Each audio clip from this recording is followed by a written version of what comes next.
샬롬. 하나님께서 오늘도 저와 여러분들을 붙드십니다. 오늘 성탄 이브인데 여러분들에게 메리 크리스마스가 되시기를 주님의 이름으로 축복합니다.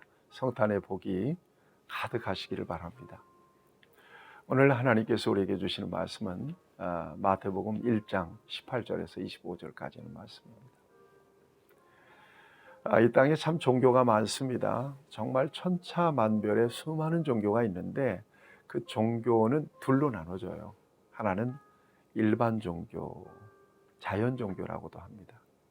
또 하나는 계시 종교, 기독교를 계시 종교라고 이야기합니다. 그러니까 기독교를 제외한 모든 종교는 다 일반 종교입니다.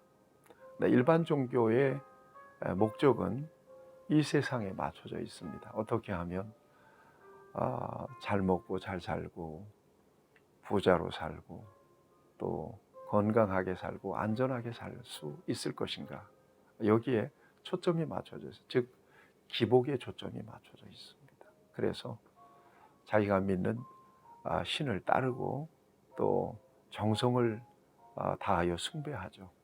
왜냐하면 그래야 그 신이 복을 준다고 믿기 때문에 그렇습니다. 계시종교인 기독교는 전혀 다릅니다. 하나님과 인격적으로 전인적으로 소통하고 교제하는 것이 중심에 있습니다. 왜냐하면 하나님은 인격적으로 살아계신 분이시기 때문에 그렇습니다. 또한 기독교 신앙의 목적은 이 세상에만 있지 않습니다. 오히려 이 세상 이후에 영원한 하나님의 나라, 부활과 영생에 그 목적이 맞춰져 있습니다. 그래서 부활과 영생에 참여하기 위해서는 예수님이 이 땅에 오셔서 죄인들을 대신해서 십자가를 지시고 죽으시고 부활하신 역사를 통하여 이루신 이 대속의 역사를 받아들이고 믿는 것이 부활과 영생에 참여하는 유일한 길임을 성경이 약속하고 있기 때문에 예수님을 우리는 우리의 구주로 믿는 것입니다. 그리고 그 믿음 안에서 이 땅에서는 하나님과 교제하고 하나님의 선하신 목적과 계획과 뜻을 따라서 또 하나님이 공급하시는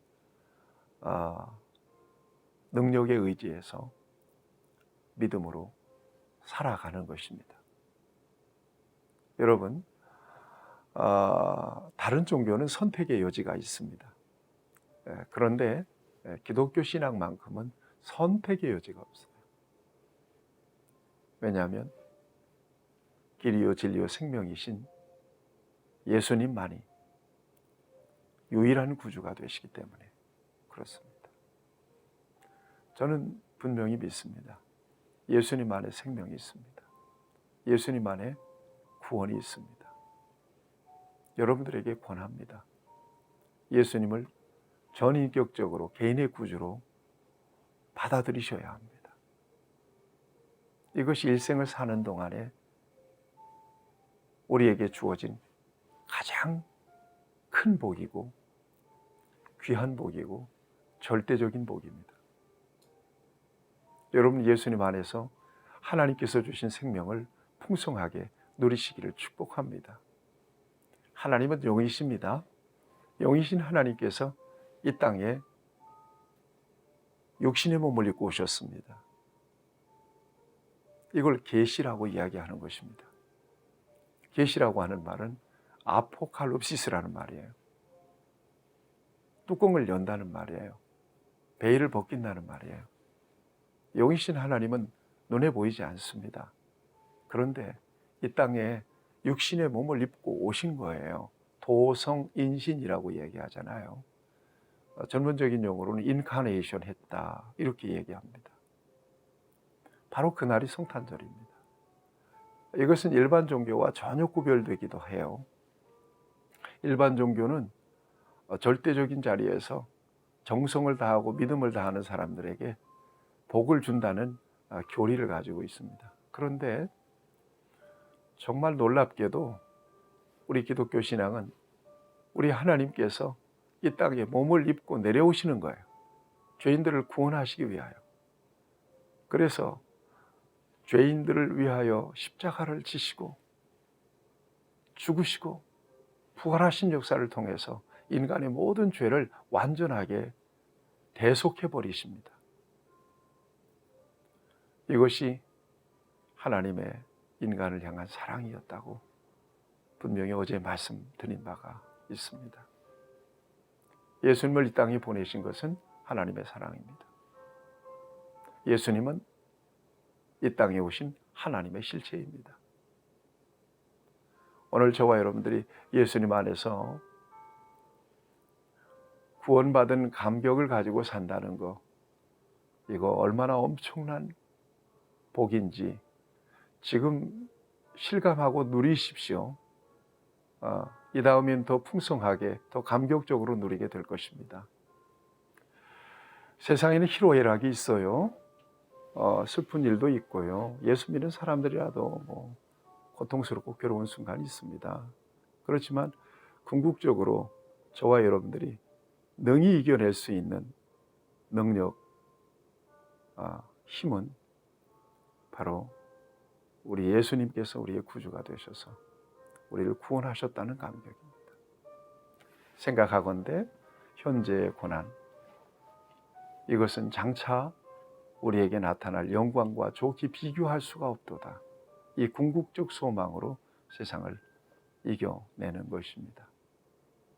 여러분 그 믿음이 충만하시기를 바랍니다.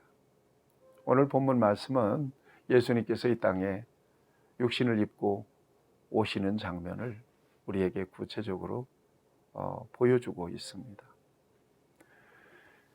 우리가 믿는 사도신경은 중요한 기독교의 교리를 다 담고 있습니다. 그 중심은 바로 기독론적 고백입니다. 바로 예수님에 대한 고백이죠. 예수님에 대한 5가지의 고백, 예수님의 동정녀 탄생, 예수님의 십자가의 순환, 부활, 승천, 재림, 이것은 우리의 신앙의 중심입니다. 그 어느 것 하나도 빠져서도 안 되고 왜곡시켜서도 안 되는 기독교 신앙의 골자입니다. 그 중에서 오늘 우리 예수님께서 이 땅에 오신 탄생에 대한 역사, 이것은 역사적 사실입니다. 예수님께서 이 땅에 오시는 장면을 오늘 본문은 구체적으로 보여주고 있습니다. 물론 복음서에서 구체적으로 예수님의 탄생 기사를 다루고 있습니다만 오늘 마태복음을 중심으로 해서 우리가 좀 궁극적으로 살펴봤으면 좋겠습니다. 오늘 본문 말씀을 보십시오. 18절 말씀. 예수 그리스도의 나심은 이러하니라. 그의 어머니 마리아가 요셉과 약혼하고 동거하기 전에 성령으로 잉태된 것이 나타났으니 그랬습니다. 성령으로 잉태되었다. 이것은 굉장히 중요한 의미가 있습니다. 아담의 후손으로 오늘 우리는 여기에 왔습니다. 아담의 원죄가 저와 여러분들이 유전돼서 누구라도 의인은 없나니 하나도 없어요. 모든 사람이 죄를 범하였음에 하나님의 영광에 이르지 못하더니 죄인으로 이 세상에 나는 거예요. 죄의 심판 아래서 살아가는 것입니다. 우리 예수님은 죄가 없으세요. 히브리서 4장에서 분명하게 증거하고 있습니다. 그는 우리와 성정이 같은 사람이로되 죄는 없으시니라. 죄 없으신 우리 예수님께서 이 땅에 오신 것이에요. 동정녀 탄생이라고 하는 것은 성령으로 잉태되었다는 것, 동정녀 탄생이라고 하는 것은 그 같은 의미가 있습니다. 우리 예수님은 죄가 없으신 분으로 이 세상에 오시는 거라는 거예요. 그래서 우리의 구주가 되신 거예요. 죄인이 죄인을 어떻게 구원해요? 죄 없으신 예수님이 이 땅에 오셔서 죄인들을 대신해서 역설적이게도 십자가를 지시잖아요. 여기에 구원이 있는 거예요. 누구를 위한 십자가예요? 죄인인 저와 여러분들을 위한 십자가예요. 그 십자가의 그 공로와 그 역사를 저와 여러분들이 받아들일 때 놀랍게도 속죄의 은혜가 임해요.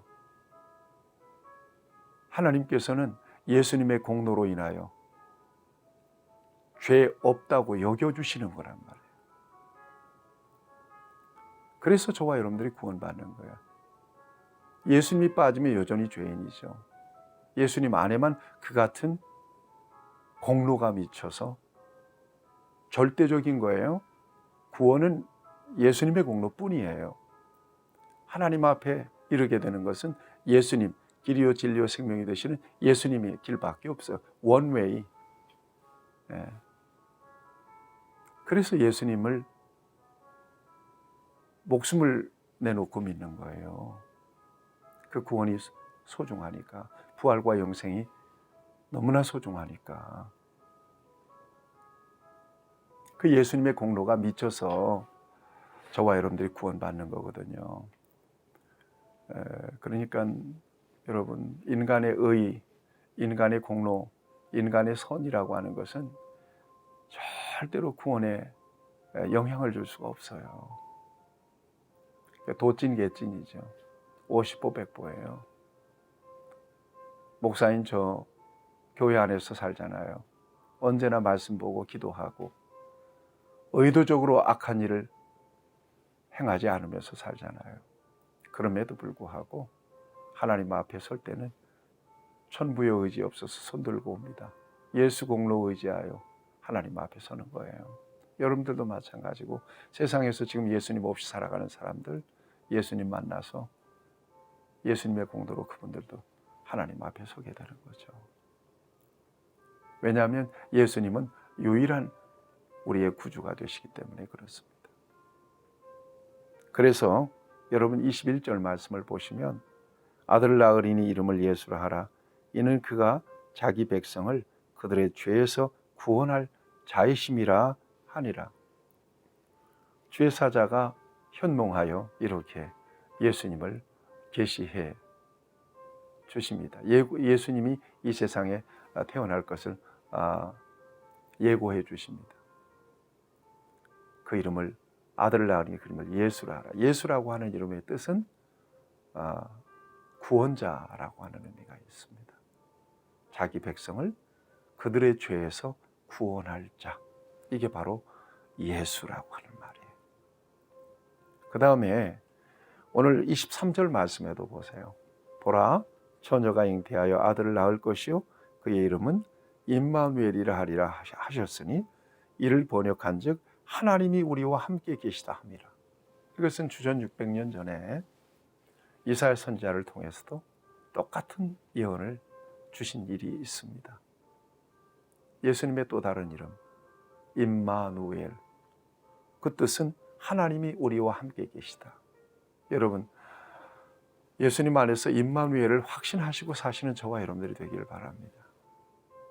예수님은 다른 먼 곳에 계시지 않습니다. 우리 안에 계십니다. 내 안에 계십니다. 하나님은 예수님 안에서 언제나 우리와 함께 계십니다. 혼자 있다고 생각하지 마세요. 외롭다고 여기 생각하지 마세요. 어디든 계시는 하나님을 우리는 그래서 부를 수 있습니다. 의지할 수 있습니다. 하나님을 위탁할 수 있습니다. 여러분, 믿음 안에서 임마누엘 되시는 주님과 함께 남은 인생을 동행하면서 하나님 기쁘신 뜻을 따라 사십시오. 그리고 예수님 안에서 확실하게 약속된 영원한 하나님의 나라, 그 나라 가기까지 승리하는 믿음 가지고 사시기를 우리 주님의 이름으로 축복합니다. 이 같은 역사를 통해서 우리 예수님이 이 땅에 오셨고 이제 내일 우리는 기쁜 성탄절을 맞이하게 될 것입니다. 성탄의 환희와 그 기쁨과 그 구원의 감격이 여러분과 여러분들의 가정에 풍성하게 임해 주시기를 우리 주님의 이름으로 축복합니다.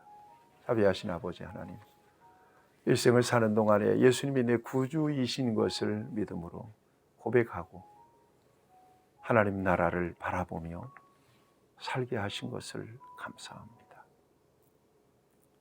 변치 않는 믿음으로 그 나라에 이를 때까지 승리하게 하시고 이 땅에서는 임마누엘을 확신하고 하나님과 동행하는 삶을 살아갈 수 있게 하여 주시옵소서.